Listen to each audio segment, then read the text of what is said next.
Hello everyone, welcome to my channel physics tricks. आज हम कुछ नया करते हैं।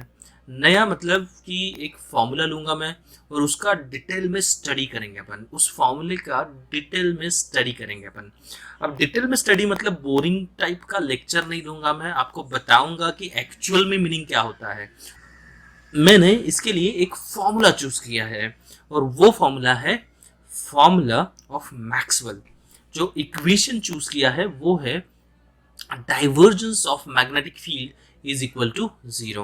अब ये डाइवर्जेंस ऑफ मैग्नेटिक फील्ड, ये जो बड़े बड़े वर्ड्स है ना, अब जो भी कोई फिजिक्स बैकग्राउंड से होगा उसको तो समझ में आएगा कि डाइवर्जेंस क्या होता है, मैग्नेटिक फील्ड क्या होता है। अगर कोई ऐसा भी है जिसको फिजिक्स का कोई बैकग्राउंड नहीं है लेकिन वो ये क्लास सुन रहा है, तो उसके लिए भी बताना चाहता हूं, अगर आप ये क्लास टिल द एंड तक देखोगे तो आपको भी समझ में आएगा कि ये divergence of magnetic field is equal to zero क्या है।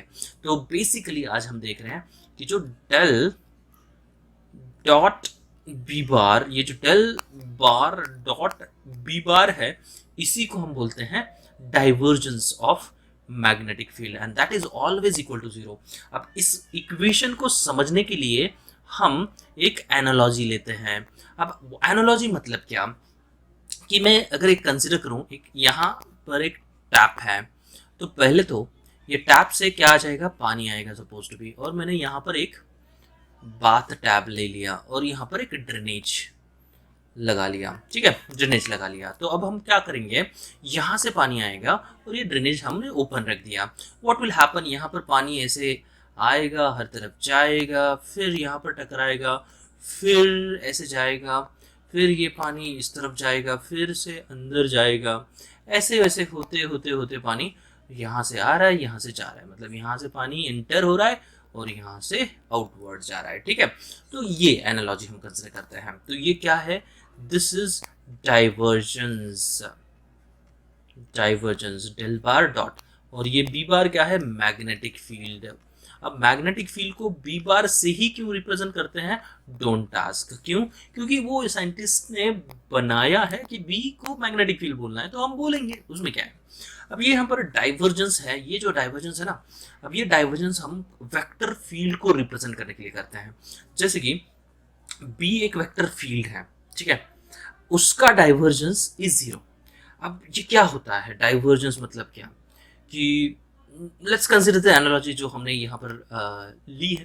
तो देखो, यहाँ से वाटर आ रहा है, यहाँ से वाटर जा रहा है, तो यहाँ पर अगर मैं वेक्टर फील्ड को रिप्रेजेंट करूँ, इसी एनालॉजी को अगर वेक्टर फील्ड से रिप्रेजेंट करूँ, तो ये और यहाँ से हम देख रहे हैं सपोज टू बी, तो मैं देखो इसका टॉप व्यू बनाऊँ तो ये क्या हो जाएगा, एक जगह पर पानी, एक जगह से पानी ऐसे बाहर की तरफ जा रहा है, फिर यहाँ पर इस एंड पे पानी टकराएगा सपोज टू बी इस एंड पे, फिर पानी कुछ इस तरह से जाएगा, फिर ऐसे कुछ जाएगा, फिर टकराएगा, फिर ऐसे जाएगा, फिर ये ऐसे जाएगा पानी, और फिर उसके बाद ये तो चारों तरफ जाएगा ऐसे। राइट, एक वेक्टर हमने इक्वली दिखाए हैं। फिर मिडिल पार्ट में कुछ जो what is called as the water की वेलोसिटी होगी वो कुछ इस तरफ होगी। फिर ड्रेनेज की यहाँ, दिस इज द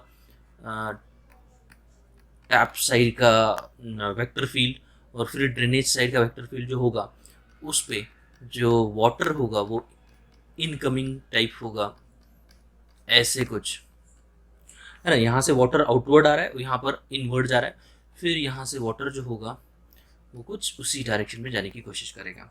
तो ये हो जाएगा सारा वेक्टर का रिप्रेजेंटेशन।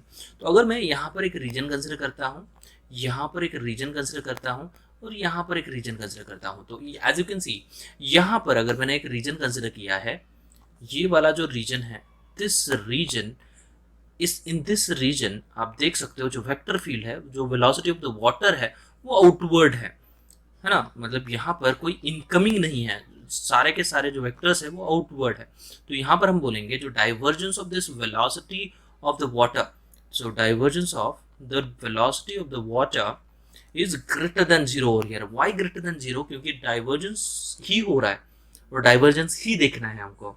तो यहाँ पर डाइवर्जेंस यस हो रहा है, मतलब देखो डाइवर्जेंस मतलब किसी एक पॉइंट से बाहर की तरफ जाना है ना, किसी एक पॉइंट से बाहर की तरफ जाना, that is what the divergence mean. तो यहाँ पर एक पॉइंट से बाहर की तरफ ही जा रहा है, तो मतलब डाइवर्जेंस कुछ ना कुछ आएगा, पॉजिटिव वैल्यू आएगी, that is the reason greater than zero हो जाएगा।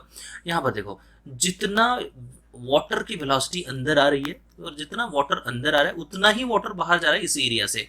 तो हम यहाँ पर क्या बोलेंगे, यहाँ पर बोलेंगे divergence of this water velocity is equal to zero, exactly zero. और यहाँ पर अगर मैं देखूं तो आप देख सकते हो जो वाटर वेलोसिटी है वो इनटू दी सिंक है, इनटू दी सिंक है या इनटू द ड्रेनेज है। तो अगर इनटू द ड्रेनेज है मतलब ये कन्वर्जिंग है। तो यहाँ पर लेकिन हमको डाइवर्जिंग के टर्म्स में लिखना है, तो नेगेटिव ऑफ वाटर वेलोसिटी हम लिखेंगे, यहाँ पर लेस देन जीरो लिखेंगे। तो ये एनालॉजी आपको शायद क्लियर हुई होगी। तो देखो मैक्सवेल ने क्या बोला था, मैक्सवेल ने ये बोला था कि डाइवर्जेंस ऑफ एनी मैग्नेटिक, मतलब ऑलवेज मैग्नेटिक फील्ड का डाइवर्जेंस जो होगा वो जीरो होगा, ठीक है। Maxwell told that divergence of magnetic field is always zero। तो इसने जनरलाइज स्टेटमेंट दे दिया, मैग्नेटिक फील्ड का अगर डाइवर्जेंस लोगे तो ऑलवेज जीरो होगा। ऐसा क्यों? क्योंकि अगर आप देखोगे north pole and the south pole of the magnet, तो इससे मैग्नेटिक फील्ड कुछ इस तरह से आएगी। हमको पता है, ये आपने हाई स्कूल में पढ़ाई होगा कि जो मैग्नेटिक फील्ड है नॉर्थ पोल से ओरिजिनेट होती है, साउथ पोल में जाती है। तो नॉर्थ पोल से मैग्नेटिक फील्ड ऐसे कुछ ओरिजिनेट होके फिर साउथ पोल में जाएगी, नॉर्थ पोल से ओरिजिनेट होके फिर साउथ पोल में जाएगी। अब यहाँ पर कहीं पर भी आप एक लूप कंसिडर कर सकते हो। यहाँ पर लूप मैंने कंसिडर किया, तो यहाँ पर देख सकते हो जितनी मैग्नेटिक फील्ड आ रही है उतनी ही जा रही है। यहाँ पर कंसिडर करो, तो यहाँ पर जितनी मैग्नेटिक फील्ड जा रही है इस लूप से उतनी ही मैग्नेटिक फील्ड एस से एन की तरफ आती है ना, है ना। तो यहाँ पर भी सेम, मतलब यहाँ पर divergence of any magnetic field, divergence of any magnetic field is always equal to what? Zero. So that is what the statement of Maxwell. तो ये first equation of Maxwell, you can say this is also called as the Gauss law in what is called as the magnetic field. तो वैसे ही Gauss law in electric field भी है। अब electric field को analyse कैसे करेंगे, जैसे कि अब मैग्नेटिक फील्ड का तो हमने बोल दिया, मैग्नेटिक फील्ड का क्या बोला कि जो मैग्नेटिक फील्ड का डाइवर्जेंस होता है वो जीरो होता है। लेकिन इलेक्ट्रिक फील्ड का, what about the electric field, positive charge से जो इलेक्ट्रिक फील्ड है वो ओरिजिनेट होती है। तो यहाँ पर हम डाइवर्जेंस क्या जीरो लिख सकते हैं? नहीं, यहाँ पर डाइवर्जेंस हो रहा है, मतलब यहाँ पर divergence of electric field is greater than zero. और फॉर नेगेटिव चार्ज आप देख सकते हो इलेक्ट्रिक फील्ड जो है इनटू दैट चार्ज होगा। तो divergence of electric field for negative charge is lesser than zero. So this is for negative charge, this is for positive charge. So I hope this is clear. So negative charge के लिए divergence जो होगा वो less than zero होगा। अब आप बोलोगे कि क्या मैं यहाँ पर कंसिडर कर सकता हूँ, तो इस पर्टिकुलर पॉइंट के लिए आप बोल सकते हो, इस पर्टिकुलर पॉइंट के लिए divergence of electric field is equal to zero. क्यों? क्योंकि जितना इलेक्ट्रिक फील्ड अंदर आ रहा है उतना ही बाहर जा रहा है। तो हाँ, आप कंसिडर कर सकते हो, लेकिन ये जनरलाइज स्टेटमेंट हो गया क्या? नहीं, मैक्सवेल ने बोला था कि जो डाइवर्जेंस है मैग्नेटिक फील्ड का, divergence of magnetic field is always zero. आप कहीं पर भी ले लो, मैग्नेटिक फील्ड का डाइवर्जेंस ले लो तो जीरो होगा। मतलब इसका ये हुआ कि magnetic monopoles does not exist. Magnetic monopoles कहीं पर भी एग्जिस्ट नहीं करते। हाँ, ऐसी मॉडर्न थ्योरी जो है वो आ गई है कि बोलते हैं कि मैग्नेटिक मोनोपोल्स डू एग्जिस्ट। अगर ऐसा हो गया, लेकिन अभी तक सिर्फ थ्योरेटिकली है, प्रैक्टिकली किसी ने बताया नहीं है। तो सबसे इंपॉर्टेंट है कि magnetic monopole still now does not exist. हम बोलेंगे अगर किसी ने ढूंढ निकाला, अगर किसी ने बोला कि हाँ मैग्नेटिक मोनोपोल एग्जिस्ट करता है, तो मैक्सवेल का ये इक्वेशन, ये पर्टिकुलर इक्वेशन जो है वो क्या हो जाएगा? गलत हो जाएगा। And that is the reason फिर हमको ये जो थियरी है फिर से डेवलप करनी पड़ेगी। सो आई होप टिल नाउ हम बोलेंगे कि जो डाइवर्जेंस ऑफ मैग्नेटिक फील्ड है वो जीरो होगा। सो आई होप आपको ये जो इक्वेशन है इसका इन डेप्थ नॉलेज मिल गया है। अगर किसी को कुछ भी डाउट होगा they can comment out, and अगर किसी को ये वीडियो अच्छा लगा होगा तो please do thumbs up, do like, do subscribe. Thank you so much.